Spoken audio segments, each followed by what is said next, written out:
Assalamualaikum warahmatullahi wabarakatuh. Selamat malam. Salam kenal. Kami dari kelompok 2 mata kuliah manajemen risiko. Hari ini akan mempresentasikan chapter 6 yang dengan judul Teknologi and Other Operational Risk. Hari ini sebelumnya perkenalkan kami. Pertama ini kelompok 2 itu terdiri dari 4 orang. Di sini yang pertama ada Regina Vania, Esther Dita dengan NIM 2019-12-11-016. Lalu ada Rudi Perdana dengan NIM 2019-12-11-022 dan ada saya Muhammad Ariel Budiman dengan NIM 2019-12-11-036 dan yang terakhir ada teman saya Alia Desta dengan NIM 2019-12-11-040. Baik, salam hormat. Sebelumnya salam hormat pada Bapak Sparta selaku dosen manajemen risiko. Baik, untuk mempersingkat waktu kita akan masuk ke dalam topik pembahasan chapter ini.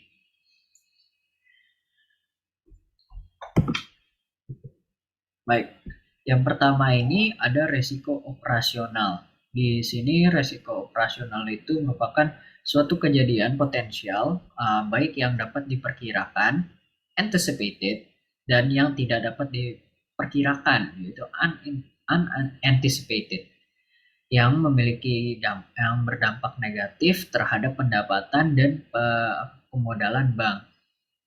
Lalu dilanjuti, apa sumber resiko operasional? Di sini sumber terjadinya resiko operasional paling luas dibanding resiko lainnya, yakni selain bersumber dari aktivitas di atas juga bersumber dari kegiatan operasional dan jasa akuntansi sistem teknologi informasi. Lalu sistem informasi manajemen atau sistem pengelolaan sumber daya manusia secara umum.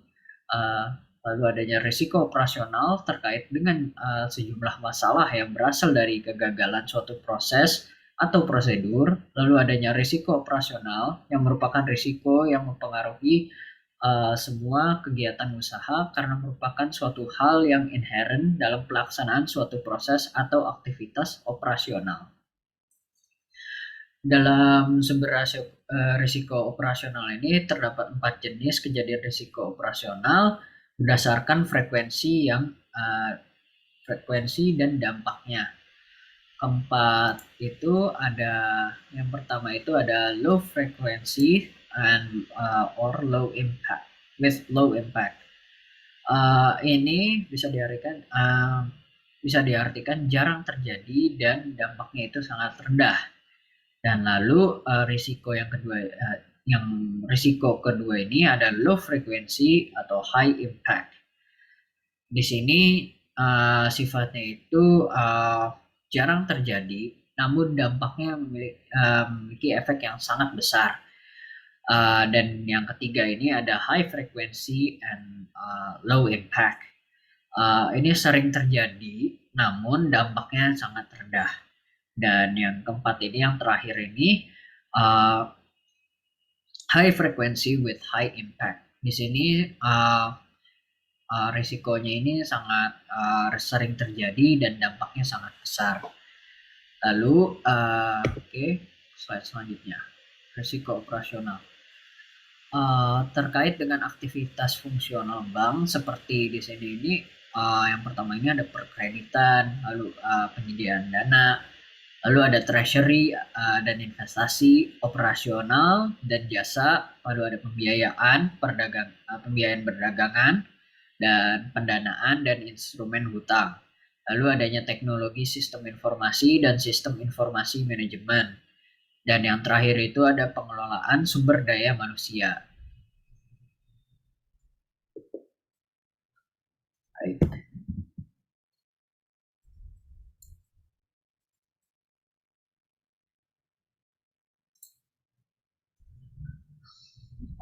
Jadi manajemen risiko operasional ini terdiri dari 4 tahapan yang saling terkait, yang dimulai dari identifikasi lalu ada pengukuran, pemantauan, dan yang terakhir ini ada pengendalian. Seperti yang disebutkan tadi, yang pertama itu resiko operasional ini ada identification atau identifikasi. Yang pertama itu jadi proses untuk melihat dan identifikasi secara kontinu atas paparan materi atas paparan risiko operasional dan penerapan manajemen risiko operasional serta melakukan pelaporan internal atau eksternal uh, atas paparan risiko yang terjadi. Lalu adanya measurement atau pengukuran.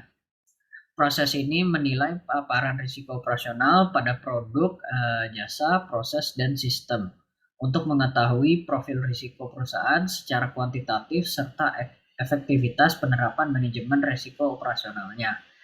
Lalu yang ketiga ini ada monitoring atau pemantauan, di mana proses untuk mengamati secara berkelanjutan atas paparan risiko operasional dan penerapan manajemen risiko operasional serta melakukan pelaporan internal atau eksternal atas paparan risiko yang terjadi. Lalu yang terakhir ini, keempat ini ada controlling. Di tahap ini itu bisa dibilang tadi pengendalian, pengendalian. Ini adalah tahap terakhir di mana proses kontrol atau pengendalian untuk memastikan risiko operasional berada pada tingkat yang minimal dan masih dapat diterima oleh perusahaan. Lalu, untuk membantu keempat tahapan proses tersebut, kita dapat menggunakan perangkat kerja manajemen risiko operasional yang bisa dikenal sebagai berikut. Yang pertama itu ada RSCA atau Risk Control Self Assessment. Lalu adanya perangkat untuk melakukan ini RSCA ini merupakan perangkat untuk melakukan penilaian sendiri atas risiko kontrol yang ada pada unit kerja.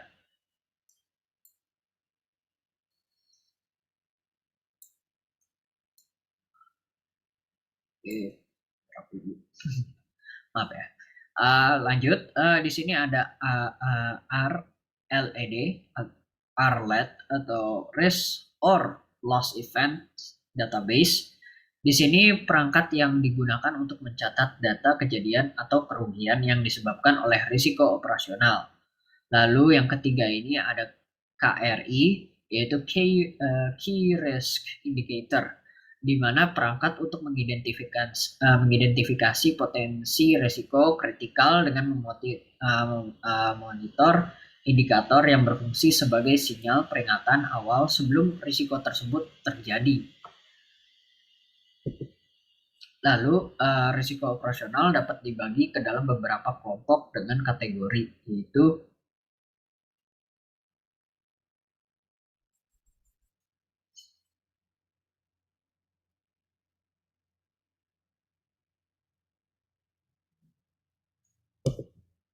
di sini ada risiko operasional, yaitu risiko yang membuat tidak efisiennya dalam sistem informasi atau pengendalian internal sehingga menghasilkan kerugian.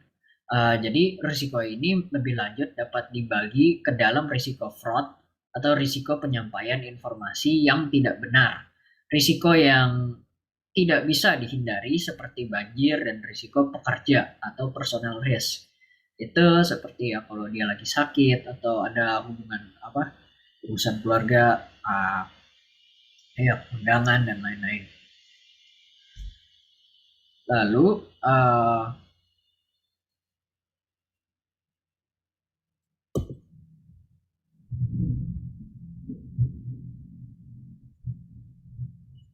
untuk slide selanjutnya mungkin bisa dijelaskan oleh teman saya. Dipersilahkan.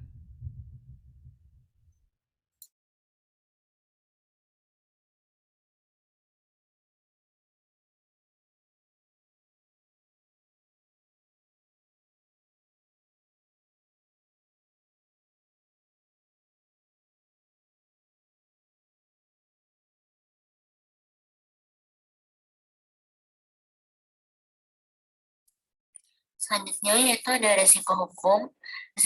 Risiko hukum yaitu risiko di mana kondisi kontrak atau perjanjian tidak bisa dijalankan dikarenakan tidak disebutkan dalam perjanjian atau sehubungan dengan dokumentasi dan prosedur yang berlaku. Tindakan pegawai yang melakukan perbuatan tidak sesuai hukum, di mana membuat perusahaan terkena penalti juga termasuk dalam risiko hukum. Risiko hukum termasuk risiko peraturan yang berlaku. Selanjutnya,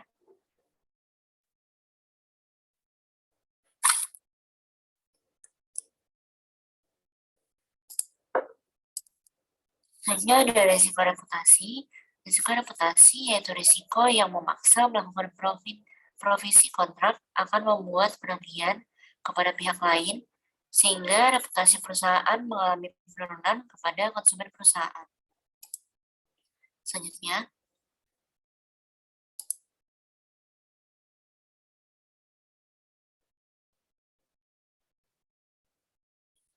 ada risiko akuntansi, yaitu risiko yang membuat kesalahan dalam kebiasaan akuntansi, sehingga membuat perhitungan atau pernyataan kembali atas pendapatan, sehingga mempengaruhi pandangan investor terhadap perusahaan.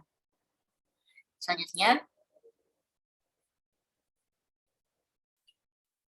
ada risiko likuiditas, yaitu pendanaan, yaitu risiko di mana perusahaan akan harus membayar jauh lebih tinggi dari tingkat bunga di pasar atas pendanaannya dikarenakan persepsi investor terhadap kredit kualitas lembaga tersebut semakin menurun atau terjadi penggunaan dana yang cukup besar, membuat perusahaan semakin dipertimbangkan untuk tidak diberikan lagi bila membutuhkan pendanaan di masa mendatang.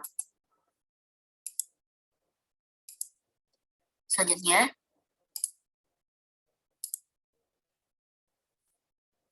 ada risiko perusahaan atau enterprise, yaitu risiko kerugian dikarenakan untuk merubah seluruh kebiasaan atau budaya atau klimat perusahaan seperti kebutuhan pelanggan, tindakan pesaing, inovasi, teknologi yang cepat berkembang.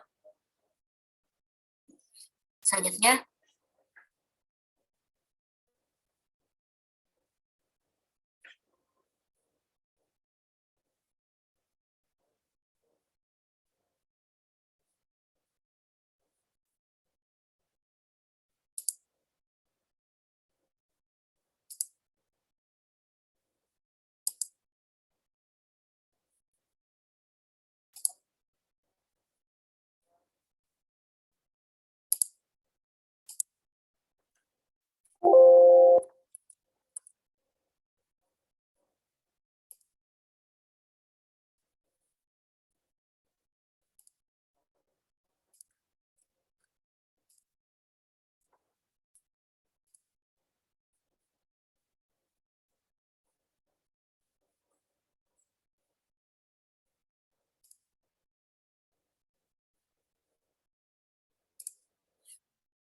ada 8 jenis resiko.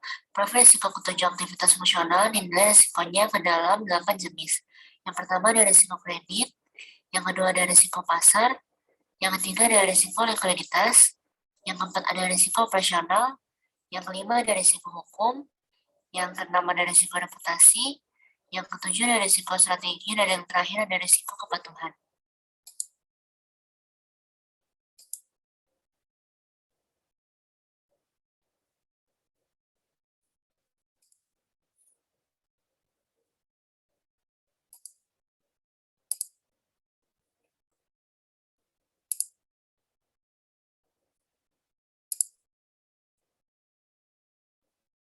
Untuk pengelolaan risk control system RCS, suatu sistem pengawasan yang digunakan oleh bank dalam melakukan pengelolaan risiko. Komponen RCS terdiri dari yang pertama, pengawasan Dewan Komisaris dan Direksi. Yang kedua ada kebijakan prosedur dan penetapan limit. Yang ketiga ada pengukuran, pemantauan, dan sistem informasi manajemen. Dan yang terakhir ada pengendalian intern. Next.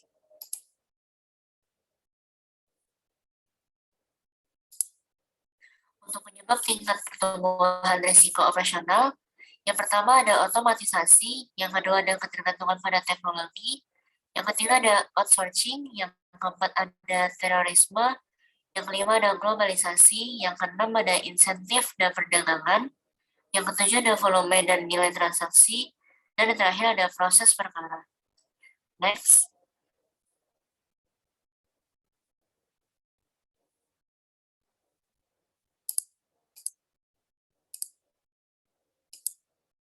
Untuk risiko proses internal dalam internal proses risk, risiko terkait dengan kegagalan dari suatu proses bank atau prosedur. Kategorinya yang pertama ada kesalahan, ketidaklengkapan, dan ketidaktepatan dokumentasi. Yang kedua ada kurang pengawasan. Yang ketiga ada kesalahan pemasaran. Yang keempat ada kesalahan penjualan. Yang kelima ada praktek pencucian uang. Yang keenam ada kesalahan atau ketidaktepatan pelaporan. Yang ketujuh ada prosedur yang tidak sesuai dengan regulasi. Dan yang terakhir ada kesalahan transaksi. Selanjutnya,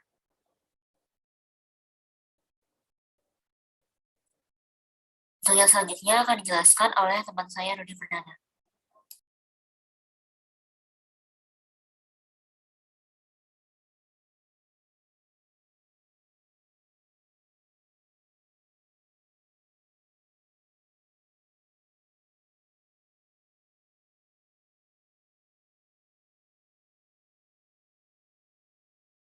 Baik, terima kasih.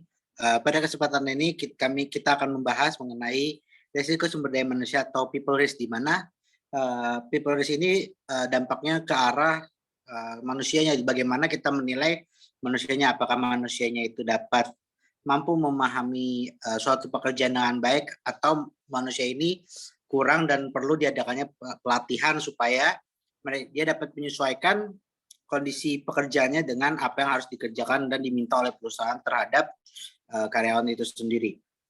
Nah, suatu risiko yang berhubungan dengan karyawan dari suatu bank itu lebih tepatnya dikatakan dengan oknum karyawan. Kenapa kita anggap sebagai oknum? Karena kebanyakan orang yang melakukan kegiatan transaksi ilegal atau ada kecurangan yang ada di dalam perbankan biasanya itu dianggap sebagai oknum atau beberapa pihak-pihak yang saling terkait satu sama lain, dan itu juga merugikan bank itu sendiri, sehingga perlu adanya penilaian risiko terhadap sumber daya manusia, di mana ini mencegah adanya kerugian atau yang diambil dari suatu oknum yang ada di dalam suatu organisasi.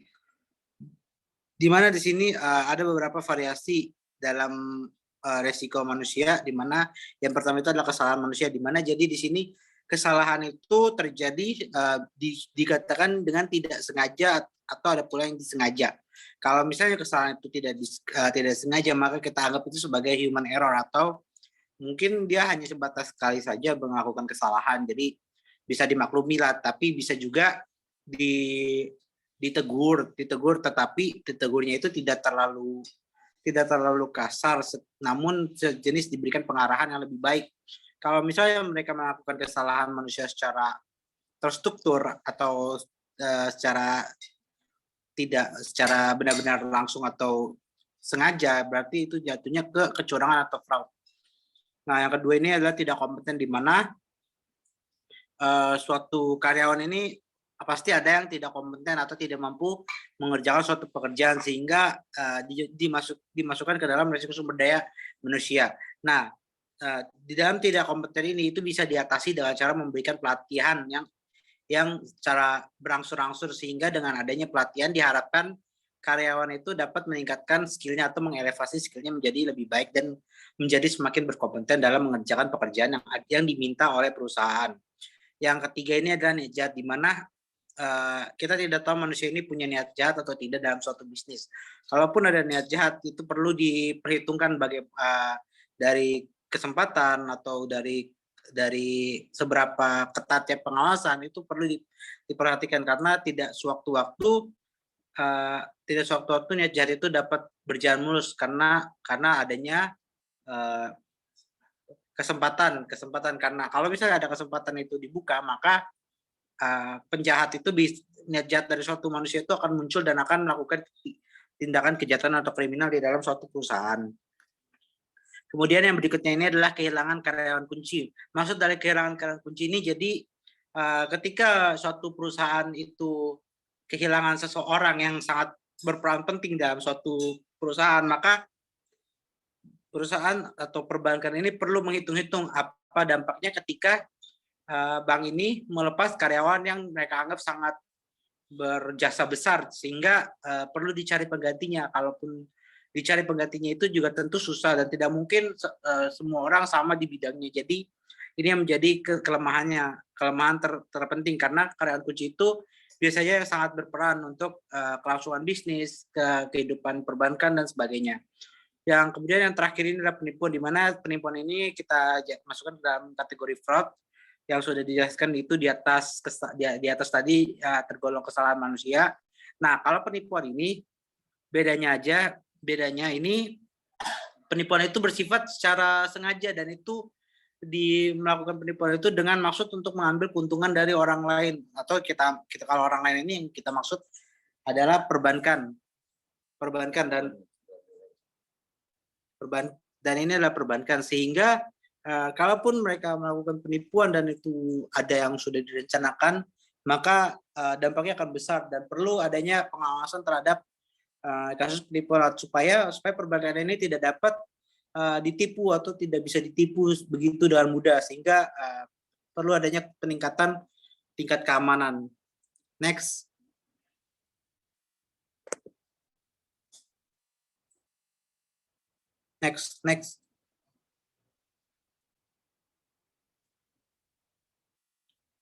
Selanjutnya kita akan membahas mengenai resiko sistem atau sistem risk, di mana di sini ada 2 poin, yaitu suatu resiko yang berhubungan dengan penggunaan sistem dan teknologi. Jadi di sini fokusnya itu adalah di dalam teknologi dan sistem yang ada di suatu teknologi, misalnya seperti software atau hardware. Kalau misalnya dalam suatu software itu rusak, maka kan perlu diinstal ulang atau diuninstall. Kalau misalnya diuninstall itu berarti ada kemungkinan dia macet atau hang, sehingga perlu ditangani secepat mungkin atau perlu direparasi. Kalau misalnya itu berpengaruh ke dalam software yang sangat besar, kapasitasnya salah satunya motherboard. Kalau misalnya motherboard itu rusak, kan motherboard itu sebagai inti dari kehidupan CPU. Kalau CPU motherboardnya rusak, maka itu perlu diganti atau direparasi atau bahkan di-upgrade untuk menjadi lebih baik dan lebih cepat dan tepat dalam mengerjakan pekerjaan. Kalau misalnya itu pengaruhnya ke software, maka kasusnya itu. Lalu bagaimana dengan hardware? Kalau hardware itu lebih ke arah alat fisiknya, misalnya komputernya rusak, misalnya layarnya sudah berjamur, atau misalnya layarnya ada yang terpecah atau seperti itulah, atau mungkin printernya tidak dapat bekerja dengan baik sehingga perlu diganti tintanya atau perlu direparasi ulang tintanya atau diperbaiki, maka itu perlu diperhatikan juga berapa biaya yang akan dikeluarkan untuk perbaikan sistem, perbaikan hardware, perbaikan software dan sebagainya. Dan yang kedua di sini, poin kedua itu di mana bank sangat tergantung pada sistem dan teknologi yang digunakan untuk membantu dan efektivitas kegiatan sehari-hari. Nah, di sini bank itu kan seiring berkembangnya waktu, bank itu terus meningkatkan layanannya, di mana semakin maju zaman, maka semakin bank akan menyesuaikan teknologi sesuai dengan kebutuhan konsumen. Sebagai contoh, misalnya di tahun lalu sekitar abad tahun 2009 atau 2010, bank masih belum mengenal yang namanya m-banking atau mobile banking. Tapi ketika muncul suatu terobosan terbaru mengenai startup seperti Dana, OVO, dan GoPay selanjutnya, dan seterusnya, maka perbankan juga tidak mau tinggal diam dong dengan kondisi ini. Dia harus meningkatkan kemampuannya dan meningkatkan teknologi supaya pelanggan itu tidak diberikan kesulitan sejauh yang kita pahami. Kan kalau kita menarik uang itu perlu prosedur yang panjang dan sangat memerlukan autentikasi yang sangat ketat. Sementara kalau kita menggunakan mobile banking, kita cuma tinggal mengirimkan uang, mengirimkan PIN, memasukkan PIN untuk membayar, dan selanjutnya. Jadi kan lebih simpel. Maka dengan tuntutan zaman di mana manusia semakin maju dan ingin yang semakin simpel, maka bank juga perlu melakukan upgrade atau lebih tepatnya meningkatkan kualitas layanannya. Di sini bank itu ya tergantung sekali dengan sistem dan teknologi, terutama di saat-saat seperti pandemi ini.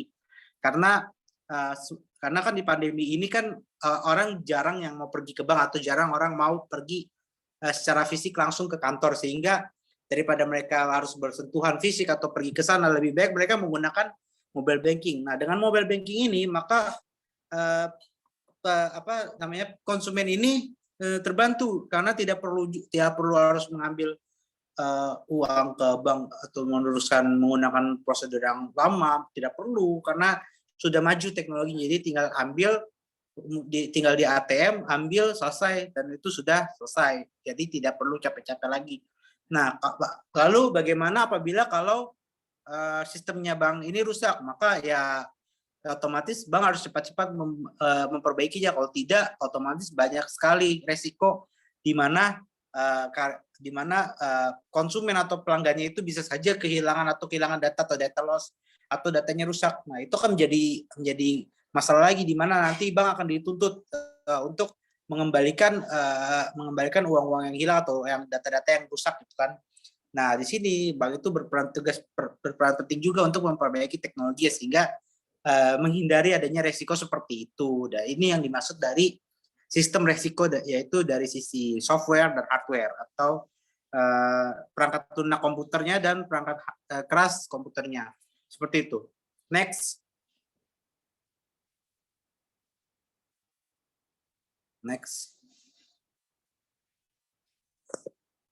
Nah, selanjutnya adalah penyebab munculnya resiko sistem, di mana tadi kita sudah membahas mengenai resiko sistem secara garis besarnya. Sekarang kita akan membahas nih, apa sih penyebabnya, kenapa bisa muncul suatu resiko sistem. Nah, di sini ada beberapa poin penting. Yang pertama itu adanya kerusakan dan kehilangan data. Nah, di sini kerusakan dan kehilangan data ini biasanya tuh terjadi ketika software atau perangkat lunaknya itu bermasalah, atau mungkin saja hardware-nya bermasalah dan berdampak pada software-nya sehingga data yang dimiliki itu rusak atau mungkin hilang karena datanya itu terkorup atau secara tidak sengaja mungkin hilang begitu saja atau tidak terlindungi dengan baik. Nah, otomatis banyak kerugian yang muncul, terutama kalau misalnya data orang yang memiliki bank dengan saldo sekitar 2 miliar, misalnya contohnya tabungan 2 miliar, kemudian data dari perbankannya hilang atau rusak, otomatis kan perbankan juga jadi kena getahnya juga kan. Dia harus mencari dulu atau memperbaiki data yang hilang atau data yang rusak, atau mungkin mengembalikan kembali data-data yang hilang dengan menjaminkan uang yang sebesar itu ya. Itu 2 miliar. Itu 2 miliar udah tergolong besar loh uangnya. Kalau misalnya cuma itu juga tentu perlu juga diganti. Karena prinsipnya bank juga tidak mau kehilangan customer-nya. Tidak mau kehilangan customer-nya. Itulah seperti itu, Kak. Yang kedua ini di mana adanya kesalahan dalam pemasukan data. Nah, di sini kalau masuk kesalahan dalam proses pemasukan data ini jatuhnya ke arah illegal breaking through. Jadi kayak misalnya data yang di sini sudah seperti ini. Lalu kemudian ada orang lain yang iseng mencoba untuk memasukkan data-data kita, tetapi datanya salah. Nah, di sini dari data yang salah ini, maka otomatis kan sistem perlindungan itu akan segera tuh mendeteksi kesalahannya di mana dan apa penyebabnya, kenapa dia berusaha untuk masuk tapi dengan data yang salah. Otomatis mereka kan akan mengunci data yang akan mau dimasukin supaya data yang mau dimasukin ini tidak cepat langsung dibobol begitu saja. Ya. Nah, agar data ini tidak dibobol begitu aja, maka bank ini meningkatkan firewall-nya atau pertahanannya. Kalau misalnya salah pun maka pemilik utama akan tahu di mana salahnya, di mana letak kekurangannya, atau di mana dia harus memperbaiki datanya. Jadi kayak bank dan customer yang benar-benar memiliki data itu, yang data yang benar ini, akan saling bekerja sama dan kolaborasi untuk mengetahui siapa yang mencoba memasuki data tetapi dan memasukkan data yang salah. Atau bisa saja ada dua kemungkinan, yang tadi itu datanya dimasukkan secara salah, atau seseorang konsumen ini dia lupa datanya. Kalau misalnya lupa data dan salah memasukkan data, maka biasanya konsumen itu diwajibkan untuk datang ke customer service, di mana dengan customer service ini akan dibantu untuk memperbaiki atau mungkin saja mengembalikan data yang salah itu, atau diubah kembali datanya tapi tidak mengubah isinya, atau ya sejenis mengubah luarnya saja tetapi dalamnya tidak dihilangkan. Kalau misalnya kayak kita kalau kita bisa punya Google atau Facebook atau apa, kita lupa password nih, kita masukin salah, otomatis kan dia akan mencari tahu kenapa bisa akan diautentikasi lagi emailnya. Nah, kalau misalnya emailnya kita lupa, kita bisa menggunakan fitur lupa password. Kalau misalnya fitur lupa password sudah digunakan, otomatis kan password yang lama itu yang kita lupa itu akan otomatis secara langsung akan diganti atau di reset. Jadi datanya hanya data passwordnya saja yang di reset, tidak secara keseluruhan ya. Jadi aman lah intinya. Kalau misalnya cuma reset password, berarti kan kita tinggal memasukkan password lagi yang baru yang mudah untuk kita ingat sehingga kita tidak salah lagi memasukkan data. Dan yang ketiga ini adalah ketidakcukupan dalam pengawasan perubahan sistem. Nah, ini ketidakcukupan ketidakcukupan dalam pengawasan perubahan sistem ini jatuhnya ke arah di mana perbankan ini tidak bisa mengawas perubahan sistemnya. Jadi kayak sistemnya ini menggunakan sistem 3.2 sementara tuntutan zamannya itu sudah canggih itu 5.0 berarti kan sudah tertinggal 1,8 poin di belakang. Ya, tertinggal 1,8 poin di belakang. Nah, kalau misalnya tidak ada upgrade, otomatis fitur-fiturnya cuma itu aja, tidak akan berganti atau tidak akan berubah sama sekali. Kalau misalnya diganti atau misalnya di-upgrade lebih modern lagi, otomatis data yang dimiliki akan jadi lebih bagus atau bahkan jadi lebih bagus atau bahkan dengan upgrade-an itu bisa saja semakin canggih dan semakin canggih orang bisa saja menarik konsumen dengan canggihnya data itu, maka bank tidak perlu takut lagi akan risiko seperti ini. Jadi kayak sudah semakin canggih, semakin kuat peliduannya dan juga semakin cepat juga pelayanannya. Nah, selanjutnya ini adalah ketidakcukupan pengawasan pekerjaan yang terkait dengan sistem. Jadi kayak ini lebih ke arah monitoring terhadap sistem di mana pengawasannya semakin diperkecil atau diperlemah sehingga ada kemungkinan orang melakukan kecurangan atau pengambilan atau bisa sebut saja kalau bahasa perbankannya kecurangan yang sering terjadi perbankan itu carding ya, kayak mereka masukin data kredit card yang tiba-tiba benar dan langsung diambil uangnya seperti itu. Nah, kalau misalnya itu cuma mereka melakukan carding dan mereka dapat datanya yang cepat dan tidak ada pengawasan yang sangat ketat akan hal itu dan trackingnya itu, maka otomatis bank bisa dituntut dong. Kenapa bisa diambil dananya sesekian ini dan kenapa tidak ada tindak lanjut? Maka di sini yang perlu diterapkan adalah pengawasan pekerjaan terkait sistem ini perlu diperketat lagi sehingga perbankan tidak mengalami risiko sistem yang seperti ini. Kemudian di sini ada kesalahan dalam proses program di mana kesalahan dalam proses program ini itu jatuhnya ke arah program yang salah atau mungkin adanya program yang belum diupdate, sejenis kayak program jadul lah intinya dan perlu diupdate. Nah, kalau misalnya dalam proses program ini jadul, otomatis kita kan perlu di-upgrade lagi atau itu sudah ketinggalan zaman lah intinya, perlu di-upgrade supaya menyesuaikan. Oke, kalau misalnya sudah di-upgrade menyesuaikan aman. Lalu bagaimana ketika mereka menginstal misalnya installnya gagal atau misalnya installnya lama sekali dan kemudian mati lampu terus tidak jalan installernya, otomatis kan mereka harus ngulang kembali. Nah, di saat mereka harus ngulang kembali, berarti mereka harus install lagi. Nah, dengan adanya install lagi ini atau kita hapus lagi data yang sudah terinstall itu kan, kalau misalnya kita menginstal data tapi datanya belum lengkap kan nggak bisa dijalanin atau mungkin jalan tapi tiba-tiba nge-crash atau tiba-tiba force close atau langsung berhenti saat kita membuka aplikasi. Dan itu perlu diperbaiki dengan cara diinstal ulang atau reinstall. Atau kalau misalnya ada tambahan lagi, misalnya kalau misalnya udah diinstal tapi perlu tambahan update atau patchernya perlu diimport dari sistem pusat atau intinya dari pusat ke cabang, maka itu kan perlu di-download lagi dari pusat sehingga kita perlu di-download. Setelah di-download diekstrak dimasukkan ke dalam program perbankan. Jadi sejenis pengupdatean tapi dengan cara patcher yang berbeda dengan import patcher. Jadi dengan patchernya yang sudah dimasukkan otomatis mereka bisa berjalan dengan baik. Nah, itu contohnya kesalahan dalam program ya, biasanya adanya di kesalahan dalam installernya biasanya. Berikutnya ini adalah ketergantungan pada teknologi dan kepercayaan terhadap sistem internal tanpa adanya evaluasi. Nah, di sini untuk ketergantungan pada teknologi dan kepercayaan terhadap sistem internal tanpa adanya evaluasi, ini jatuhnya ke arah menjalankan apa yang sudah ada tetapi tidak ada improvement, sejenis kita menjalankan itu saja, tetapi tidak ada kemajuan. Misalnya contohnya di tahun yang lalu itu mobile bankingnya cuma fiturnya cuma transfer kirim aja.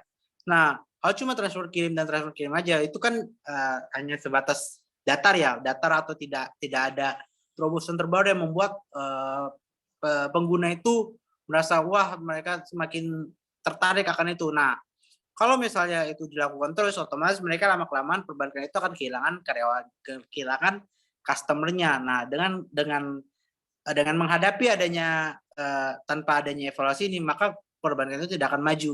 Kecuali kalau misalnya mereka maju dengan mereka mau dan menambahkan beberapa fitur. Misalnya sebagai contoh, kalau misalnya kita ambil contoh itu dari startup untuk OVO kan mereka ada OVO Premium, atau ada Dana Premium atau GoPay Premium. Mereka biasanya menambahkan fitur-fitur yang lebih canggih, misalnya kayak promo makan, promo kirim atau promo sebagainya dan sebagainya. Intinya seperti itu. Kalau misalnya ada promo seperti itu, orang akan tertarik dengan adanya promo. Misalnya orang harganya 100.000, terus ada promo 150.000. Ya bagaimana orang tidak tertarik kan? Ada promo 150, berarti mereka bisa beli berapa tuh? Bisa aja bayarannya cuma sepertiganya dari mereka saat membayar. Nah, itu mungkin sudah diambil saja oleh konsumen. Nah, itulah yang menjadi concern di mana bank itu perlu adanya evaluasi dan perlu adanya improvement supaya sistemnya itu jadi lebih baik. Nah, kemudian di sini poin berikutnya itu adalah gangguan pelayanan akibat kegagalan sistem, baik sebagian atau keseluruhan. Nah, di sini biasanya kalau gangguan pelayanan akibat kegagalan sistem itu jatuhnya ke arah sama seperti kesalahan dalam proses program. Mungkin kegagalan sistemnya ini karena adanya jaringan lambat atau mungkin adanya kondisi di mana lights out atau kita sebut saja mati lampu lah. Kalau misalnya mati lampu, otomatis kan semua kondisi perbankan itu akan jadi terhambat. Nah, sehingga dengan terhambatnya ini maka sistem akan langsung menolak karena tidak lengkap. Jadi kayak auto gagal, sehingga perlu diulang kembali programnya.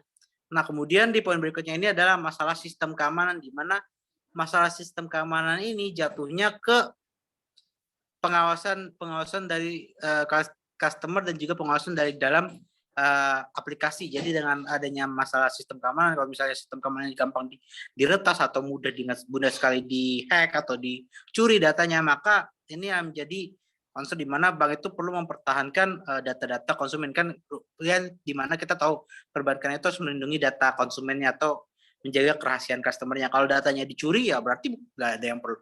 Berarti perbankan sudah melanggar tugasnya dia, di mana dia harus menjaga kerahasiaan konsumennya. Kemudian berikutnya ini ada ketidaksesuaian dengan sistem, jadi ini sejenis masih menggunakan program yang lama, tidak ada upgrade, dan dengan tidaknya upgrade mereka tidak dapat berkembang.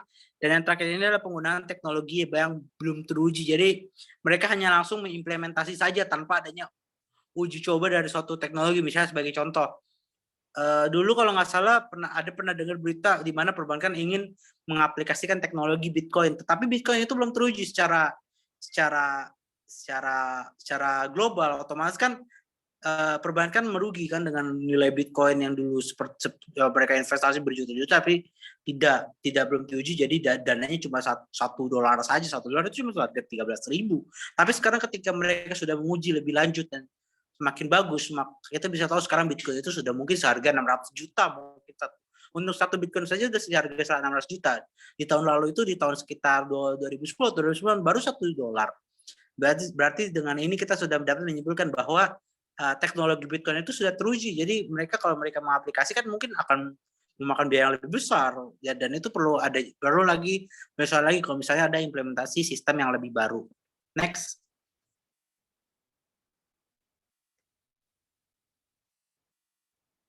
Karena kita membahas mengenai resiko eksternal atau external risk, di mana resiko ini yang berhubungan dengan yang terjadi yang ada di daerah di luar kekuasaan langsung dari bank. Nah, maksud di luar dari kekuasaan di bank itu berarti di luar dari tanggung jawab mereka. Bank itu kan bertanggung jawab di atas mereka harus mengirim uang, menyimpan dana, terus juga melakukan transaksi clearing dan sebagainya. Nah, kalau misalnya terjadi ada di luar eksternal, berarti itu di luar tanggung jawab bank. Dan namun biarpun di luar dari tanggung jawab bank itu juga perlu harus mewanti-wanti yang namanya external risk, karena selain internal perlu adanya pengawasan dari eksternal. Kita tidak tahu dampak mana yang akan berpengaruh baik itu eksternal maupun internal. Biasanya resiko eksternal itu berhubungan dengan peristiwa yang terjadi di luar kekuasaan bank, itu yang tadi sudah saya jelaskan. Di mana kita bisa mengkategorikannya eksternal risk itu yang pertama adanya bencana alam. Nah, kalau misalnya ada bencana alam, misalnya sebagai contoh letusan gunung, misalnya contoh letusan gunung berapi. Nah, kantor cabangnya itu ada di dekat sekitar gunung berapi ya, taruhlah sekitar 2 km dari gunung api lah. Nah, ketika gunung api itu meletus, otomatis kan lavanya kan turun ke bawah. Dan turun ke bawah itu bisa saja membanjiri lokasi itu. Nah, ketika lokasi itu dibanjiri, otomatis kan bangunan itu akan langsung meleleh dan itu juga hancur. Nah, otomatis semua dana yang disimpan itu di dalam perbankan itu akan hilang karena termakan oleh kobaran api lava, dan sehingga itu perlu diwanti-wanti. Bagaimana mereka menghindari kejadian seperti itu. Nah, otomatis bank itu menggunakan strategi di mana mereka membangun kantor cabang itu di luar dari tempat yang rawan bencana seperti itu. Nah, kemudian berikutnya ini adalah terorisme, di mana terorisme ini jatuhnya ke arah di mana mereka melakukan transaksi tetapi mereka diadakan pencurian atau melakukan ada serangan terorisme di mana mereka sudah membangun kantor yang posisinya strategis, tapi tanpa disengaja ternyata ada kelompok kriminal bersenjata atau KKB. Nah, otomatis kan mereka terkena dampaknya dong saat mereka melakukan transaksi, mereka harus diserang teroris. Nah, itulah menjadi perhatian penting di mana biasanya perbankan itu bekerjasama dengan polisi atau TNI untuk mengamankan situasi itu kalau misalnya ada suatu kendala. Kemudian di sini yang berikutnya ini adalah ada resiko di mana adanya pemogokan massal atau unjuk rasa dan kerusuhan. Biasanya kalau unjuk rasa dan kerusuhan itu adalah hal yang wajar. Namun kalau untuk kerusuhan ini di luar hal yang wajar karena itu menimbulkan kekerasan. Nah, di sisi lain di sini ada pemogokan massal di mana ini pengaruhnya dari unjuk rasa. Nah, dari saat ini biasanya kalau pengunjuk rasa atau pemogokan massal itu diatur dengan Departemen Tenaga Kerja, sehingga perbankan dan Departemen Tenaga Kerja itu saling bekerja sama untuk mengatasi adanya kasus ini, yaitu kasus pemogokan massal atau adanya unjuk rasa dan kerusuhan di lingkungan bisnis bank. Yang berikutnya ini ada poin resesi dan krisis ekonomi, di mana resesi ini keuangannya semakin turun atau adanya krisis ekonomi seperti tapering tantrum di mana lebih keras lagi itu masalahnya, atau mungkin kondisi di mana seperti ini COVID-19 dan kredit macet itu termasuk krisis ekonomi. Bahkan dunia juga merasakan itu. Berikutnya di sini ada poin krisis politik atau sengketa antar negara dan perang. Nah, krisis politik ini jatuhnya di mana ada dua buah negara atau ya dua buah negara bertikai, di mana pengaruhnya ini sengketa dari negara dan perang ini mengakibatkan nilai tukar kurs rupiah, kurs mata uang falas itu turun atau mungkin lebih murah, sehingga bank itu perlu mengatasi bagaimana dananya itu tetap stabil atau kursnya itu tetap stabil tanpa adanya penurunan yang semakin drastis. Kalau misalnya penurunan semakin drastis, maka keuangan perbankan juga akan semakin berkurang, sehingga mereka perlu mengatasi risiko eksternal ini. Next.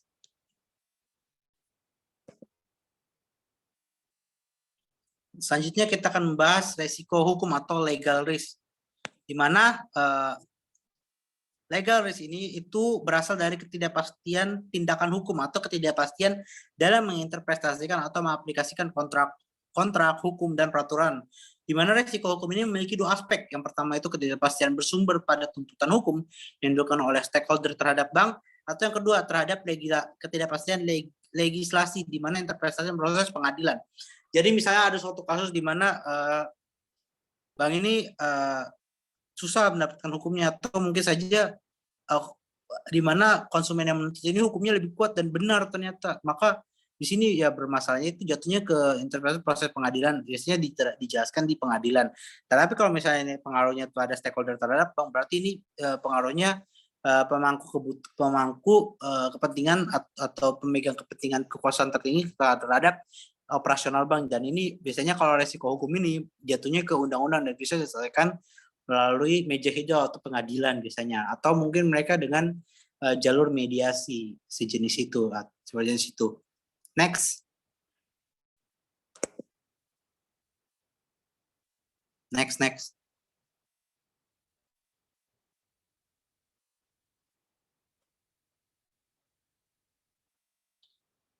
Selanjutnya kita akan membahas mengenai bagaimana manajemen resiko hukum, di mana di sini tadi kan kita sudah membahas mengenai resiko hukum ya. Nah, di sini perbankan punya strategi untuk memanage resiko hukum ini, yaitu ada 4 poin. Yang pertama itu melakukan isolasi kerugian dan proteksi terhadap aktiva, di mana di sini perbankan itu mereka lebih memisahkan antara kerugian mereka dan melindungi aktiva mereka, di mana kerugian ini jangan sampai mereka membuat aktif atau aset mereka itu tergerus, jangan sampai seperti itu. Karena kalau misalnya asetnya tergerus, maka akan susah ketika mereka dilikuidasi.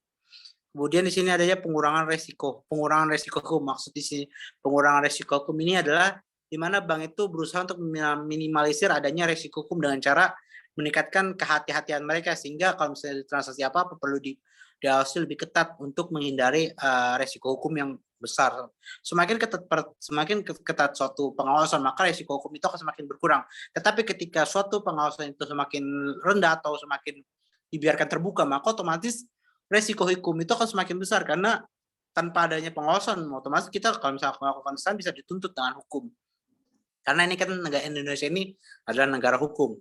Kemudian di sini poin ketiga itu adalah standarisasi dan dokumentasi sistem dan prosedur, di mana standarisasi dan dokumentasi sistem dan prosedur ini lebih ke arah menggunakan SOP atau standar operasional dengan adanya publikasi dan dokumentasi. Karena misalnya ada standarisasi dan publikasi dan dokumentasi, maka mereka tidak perlu capek-capek memikirkan resikonya seperti apa, karena mereka sudah punya standar, mereka harus mengikuti standar, dan perlu adanya dokumentasi itu supaya kita tahu kejadiannya di awal-awal seperti ini, lalu kemudian di berikutnya seperti apa, kita tidak tahu, sehingga kita perlu membandingkan satu sama lain supaya menghindari kejadian yang sama. Dan yang kemudian yang keempat ini adalah proaktif dan mengikuti perkembangan peraturan.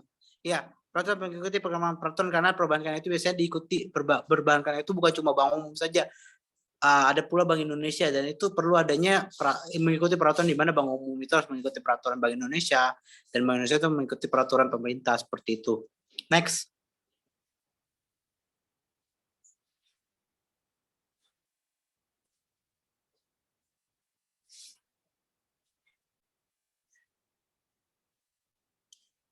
Selanjutnya kita akan membahas mengenai resiko ruang lingkup resiko operasional, di mana di sini ruang lingkup resiko operasional ini dibagi menjadi 4 poin. Yang pertama itu di mana resiko operasional itu perlu adanya melakukan isolasi kerugian dan proteksi terhadap aktiva. Yang kedua, perlindungan resiko hukum dan standarisasi dokumentasi prosedur umum, dan ada yang sama itu proaktif mengikuti perkembangan peraturan. Nah, di sini ruang lingkup resiko operasional itu perlu adanya pengawasan terhadap lingkup operasionalnya, sehingga untuk menghindari kerugian, dan perlu tentunya memproteksi asetnya atau aktifnya, karena akan ada kesulitan bila terjadi likuidasi. Karena biasanya kalau dilikuidasi itu yang dijual itu asetnya gitu. Dan yang kedua ini pengurangan harusnya resiko operasional, karena resiko operasional itu sangatlah besar, sehingga bank itu perlu pengawasan yang lebih ketat untuk menghindari tingginya resiko operasional. Kemudian perlu adanya standarisasi dalam melakukan operasional, sehingga menghindari risiko operasional, dan adanya dokumentasi terhadap sistem dan prosedur saat melakukan operasional tersebut untuk menghindari kejadian yang sama. Dan yang terakhir itu mengikuti perkembangan peraturan, di mana operasional ini perbankan itu bisa diikuti dengan badan hukum atau undang-undang, sehingga kita perlu mengikuti undang-undang yang berlaku atau yang diterapkan oleh bank. Kalau misalnya kita dari sisi bank umum, maka kita harus mengikuti undang-undang dari Bank Indonesia seperti itu. Next.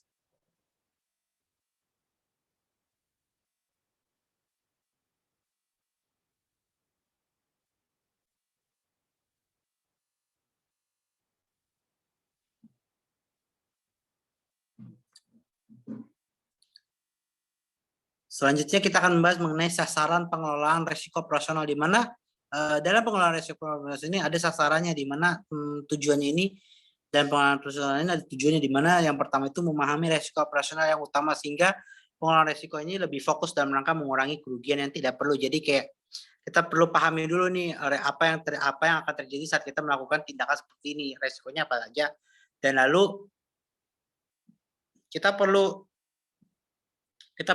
memperhatikan apa yang harus kita lakukan, harus kita ambil dalam menghadapi resiko itu supaya kita fokus untuk merugikan kerugian yang tidak perlu. Misalnya contoh, kita punya kegiatan seperti ini, namun resikonya taruhlah sebesar 1.000 lah, resiko ruginya 1.000,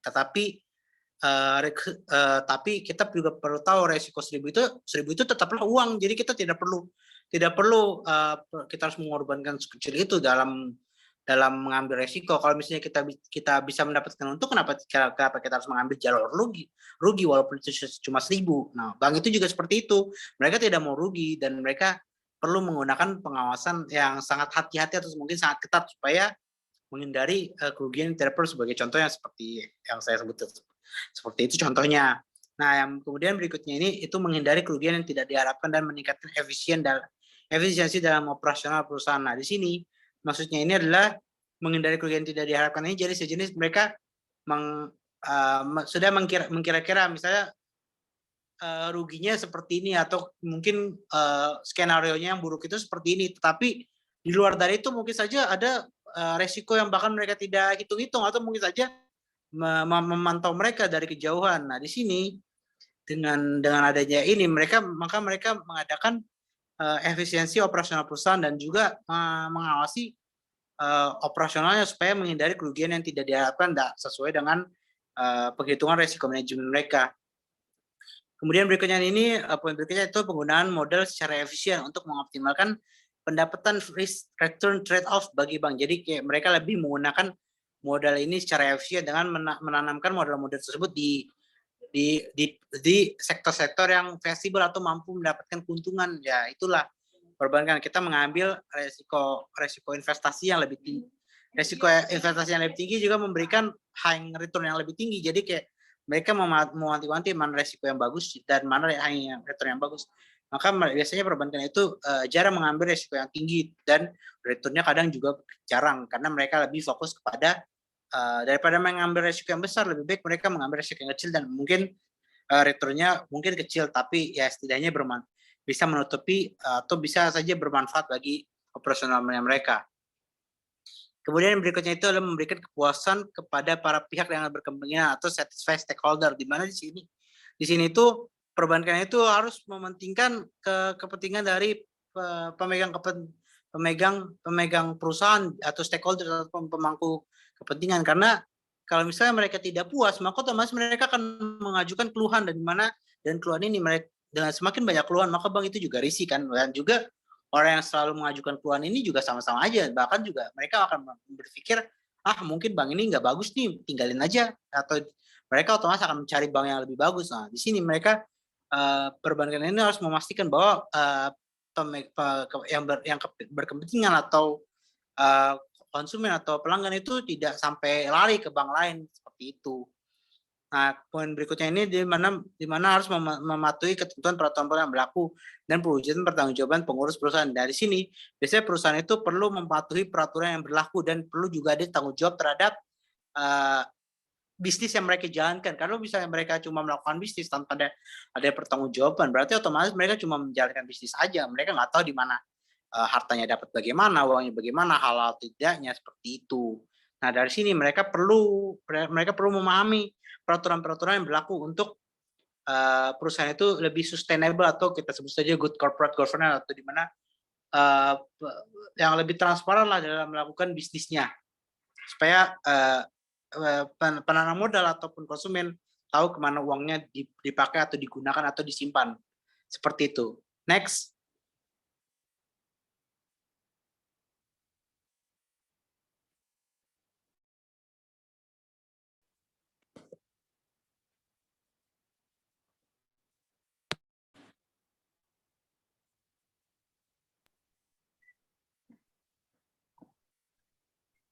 Untuk poin yang selanjutnya yaitu kebijakan dan prosedur serta penetapan limit. di mana untuk kebijakan dalam risiko operasional itu ada 5. Yang pertama ada identifikasi. Kita harus melakukan dengan menganalisa seluruh jenis maupun karakteristik risiko yang terdapat pada setiap aktivitasnya, seperti produk dan juga jasa bank. Proses identifikasi risiko ini digunakan untuk menentukan cakupan dan juga skala dalam tahapan pengukuran, pemantauan, serta pengendalian risiko. Identifikasi risiko ini sifatnya proaktif dan juga mencakup seluruh aktivitas bisnis bank, yang mana termasuk di dalamnya yaitu sumber dan kemungkinan timbulnya risiko beserta dampak yang akan terjadi. Lalu yang kedua, kita melakukan pengukuran exposure risiko pada penyelesaian transaksi, yang mana dipergunakan untuk mengukur resiko bank sebagai acuan dalam menjalankan pengendalian risiko yang dilakukan secara berkala, baik pada produk maupun pada portofolio di seluruh aktivitas bisnis bank. Pendekatan dan juga metodologi pengukuran yang digunakan akan disesuaikan dengan kompleksitas bisnis bank, dan pengukuran ini akan menjadi dasar dalam menentukan langkah-langkah perbaikan serta dapat dievaluasi dari hasilnya melalui pelaksanaan kebijakan serta strategi manajemen risikonya. Lalu yang selanjutnya yaitu penilaian terhadap tahapan dalam proses penyelesaian transaksi. Yang ketiga yaitu menyusun prosedur pemantauan penyelesaian transaksi, yang mana dalam proses pemantauan ini dilakukan secara terintegrasi dan juga melekat pada setiap aktivitas fungsional bank yang dapat melibatkan risk-taking unit dan juga manajemen risiko terhadap efektivitas pelaksanaan operasional bank serta limit risiko yang telah ditetapkan. Dari hasil pemantauan ini akan disajikan dalam laporan berkala, yang mana dalam laporan berkala ini akan disampaikan kepada manajemen dalam rangka mitigasi risiko serta tindakan apa yang akan diperlukan dalam mencegah risiko tersebut. Lalu next kita masuk ke poin 4, yaitu pada prosedur penyelesaian transaksi yang disebabkan oleh kondisi likuiditas bank. Serta yang terakhir yaitu adanya konfirmasi pada transaksi secara tepat waktu. Yang mana dalam konfirmasi ini dilakukan melalui penetapan struktur organisasi yang dapat memberikan gambaran jelas dan juga tegas secara garis besar, serta tanggung jawabnya yaitu memisahkan antara unit pelaksana maupun risk-taking unit dengan unit kontrol, penetapan limit risiko, serta pendelegasian kewenangan persetujuan dan eskalasi. Sebelumnya perlu diketahui dalam kebijakan maupun prosedur penetapan limit risiko operasional ini, sistem informasi manajemen merupakan dalam sistemnya, yaitu sistem informasi manajemen risiko merupakan bagian dari sistem yang merupakan pendukung penting dalam pelaksanaan proses identifikasi, pengukuran, pemantauan, serta pengendalian risiko. Sistem informasi ini juga dapat menginformasikan seluruh exposure risiko secara akurat, informatif, dan juga tepat waktu, antara lain pada portofolionya, lalu pada limit risikonya, serta pada konsentrasi exposure, dan juga laporan-laporannya yang akan diberikan kepada direksi atau dewan tertinggi dalam bank tersebut. Next.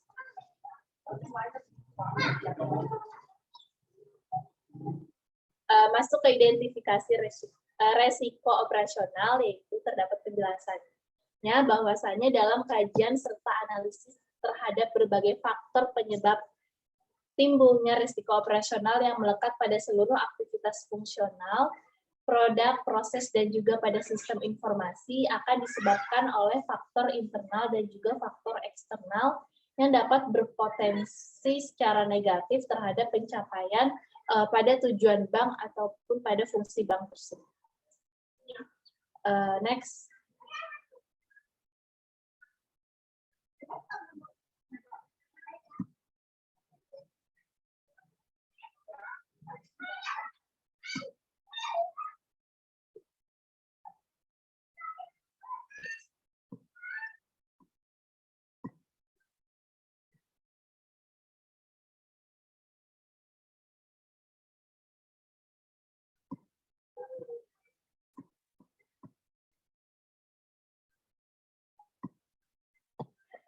Selanjutnya yaitu langkah identifikasi resiko operasional. Yang pertama kita harus melakukan identifikasi dan juga analisa terlebih dahulu terhadap faktor penyebab dari timbulnya resiko operasional tersebut.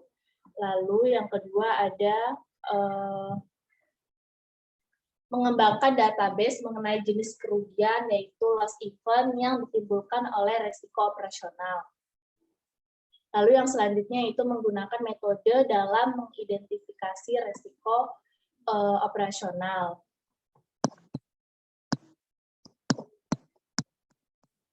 Sebelumnya perlu diketahui bersama bahwasanya resiko operasional ini dibagi ke dalam beberapa kelompok kategori. Untuk kelompok kategori yang pertama yaitu seperti yang sudah dijelaskan oleh Rudy tadi, ada resiko hukum dan lain-lain.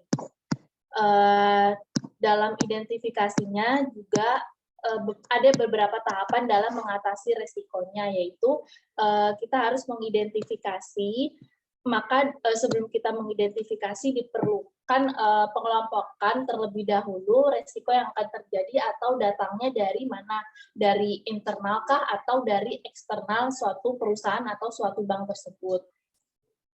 Lalu resiko yang terjadi dari internal pada umumnya juga dapat dikendalikan dan juga dapat dengan cepat diatasi. Bahkan bisa dikenali sebelum resiko ini muncul. Sementara resiko operasional yang timbul dari pihak luar atau dari pihak eksternal agak sulit untuk melakukan identifikasinya, tetapi bisa dilakukan serta membutuhkan waktu dan juga pemikiran yang panjang. Dalam mengidentifikasi resiko operasional, bisa saja ditemukan resiko tersebut dapat bersifat kualitatif maupun dapat bersifat kuantitatif. Pada umumnya sangat disukai kalau bersifat kuantitatif. Kenapa? Karena dapat lebih mudah untuk kita mengidentifikasinya atau kita menginterpretasikannya. Sementara pada risiko operasional yang bersifat kualitatif ini sangat sulit untuk kita dapat memahaminya ataupun mengartikannya. Karena pada risiko yang bersifat kualitatif sering dikonversikan ke dalam bentuk kuantitatif agar lebih bisa diuraikan atau agar lebih dapat gampang untuk diukurnya.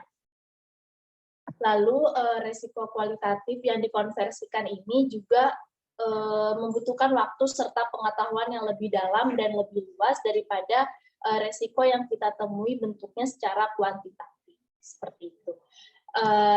Di sini terdapat penjelasan juga bahwasanya dalam Bank for International Settlement pada tahun 2004 mengelompokkan beberapa kerugian operasional ke dalam 7 jenis kerugian atau loss event type. Yang pertama yaitu adanya penyelewengan internal ataupun internal fraud. Lalu yang kedua adanya penyelewengan eksternal atau external fraud. Yang ketiga adanya praktik kepegawaian dan juga keselamatan kerja atau employment practices and workplace safety. Lalu yang keempat ada klien, produk, dan praktik bisnis. Yang kelima ada kerusakan terhadap aset fisik perusahaan. Lalu yang keenam ada terganggunya bisnis dan juga kegagalan sistem. Dan yang terakhir yaitu manajemen proses, pelaksanaan, serta penyerahan produk dan juga jasa. Next.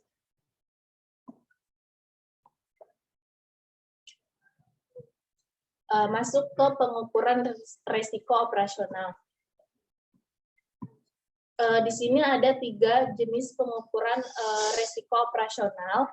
Yang pertama, sebelumnya perlu diketahui bahwasanya perusahaan ataupun bank ini harus bisa mengelola resiko secara operasional karena akan menghasilkan efisiensi bagi perusahaan maupun dapat meningkatkan kinerja perusahaan tersebut sebagai tujuan akhir dari dilakukannya pengelolaan resiko tersebut.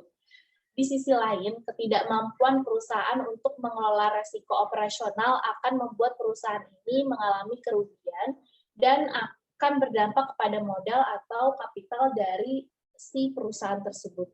Bila kapital ini maka keberlangsungan hidup perusahaan tersebut semakin tidak jelas arahnya ingin kemana. Di sini juga ada beberapa manfaat kenapa sih kita harus mengukur resiko operasional. Yang pertama, menghindari kerugian yang tidak diharapkan dan juga memperbaiki efisiensi operasional. Lalu yang kedua, efisien dalam menggunakan modal.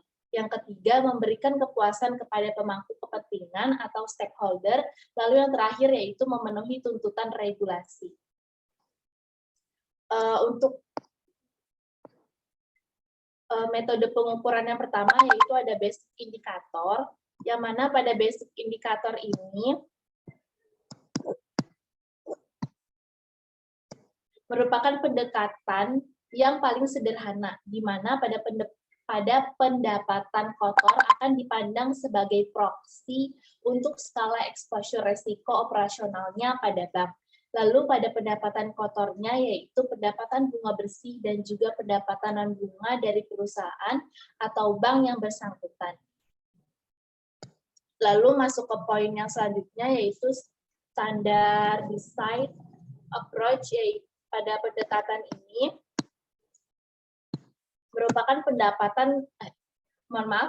merupakan pendekatan setingkat lebih tinggi dari pendekatan basic indikator yang dengan memperhatikan jenis bisnis usaha dari bank yang bersangkutan atau dari jenis bisnis usaha dari bank yang akan kita ukur resiko operasionalnya.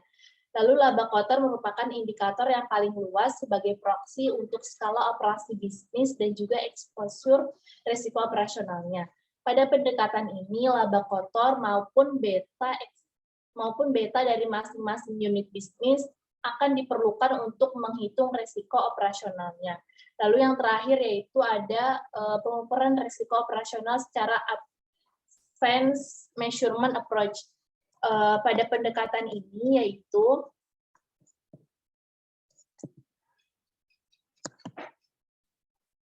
dapat diperhatikan pada metode dan juga metode standarnya serta metode alternatif standarnya, yang mana dapat disebutkan bahwa pendekatan dari atas ke bawah atau top-down approach. Sedangkan pada metode advanced measurement approach ini lebih dikenal sebagai pendekatan dari bawah ke atas atau bottom-up approach. Next.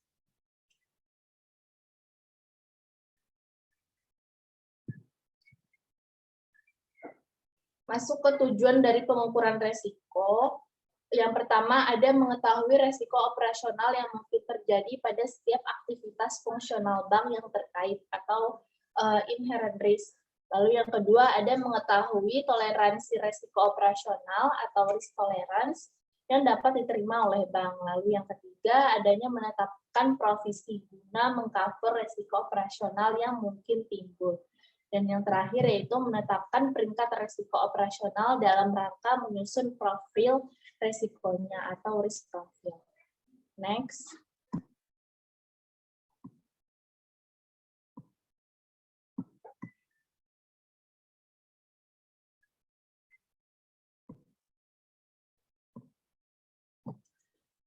Masuk ke sumber informasi.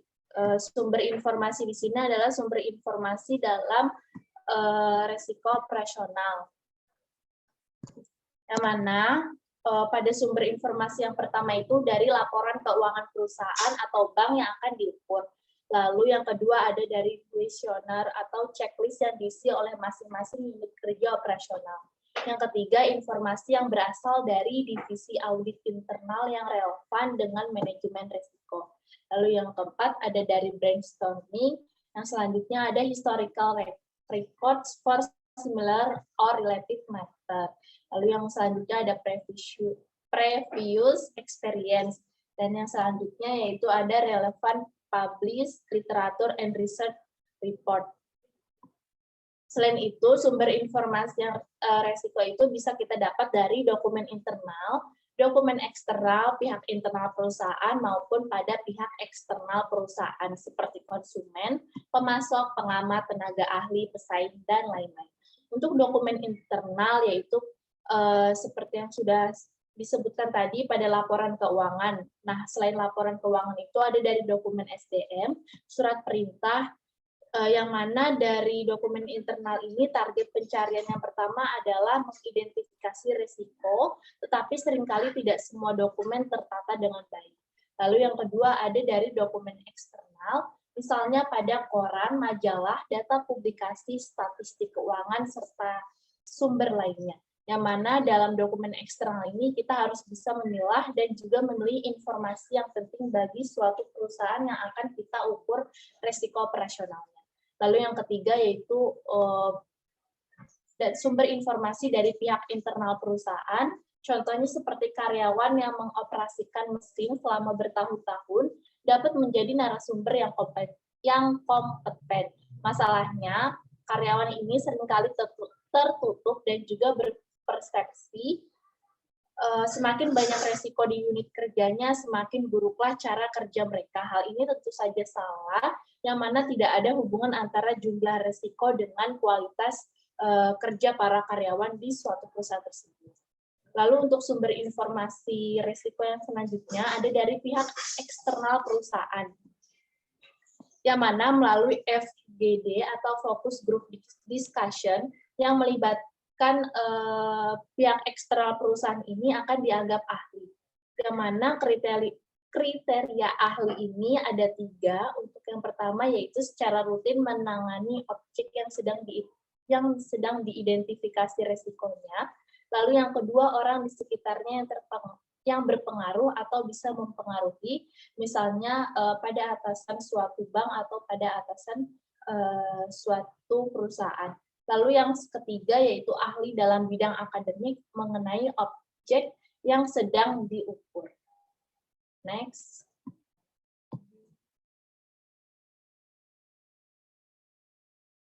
Masuk ke pemetaan atau mapping. Langkah terpenting dalam proses pengukuran risiko adalah melakukan pemetaan atau mapping terhadap aktivitas yang diukur tingkat risikonya.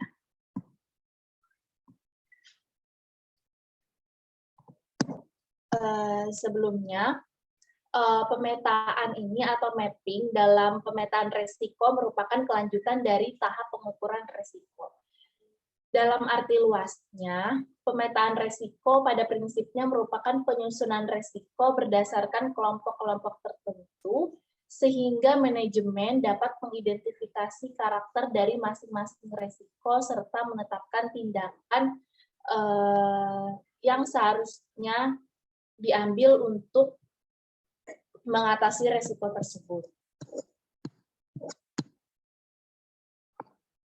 Tujuannya yaitu sebagai alat kontrol, lalu yang kedua sebagai gambaran dalam penyebaran risiko, yang ketiga sebagai pembuatan rencana pengelolaan, dan juga yang terakhir sebagai database risiko operasional. Next.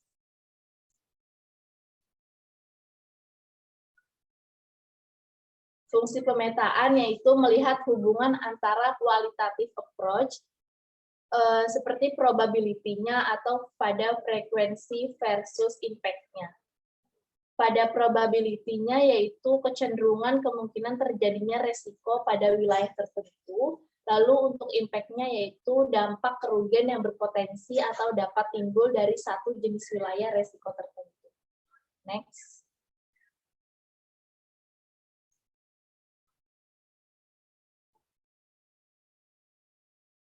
Sekian presentasi dari kelompok kami, yaitu kelompok 2, kurang lebihnya kami mohon maaf. Sampai bertemu kembali di chapter selanjutnya. Sekian dari kami, wassalamualaikum warahmatullahi wabarakatuh.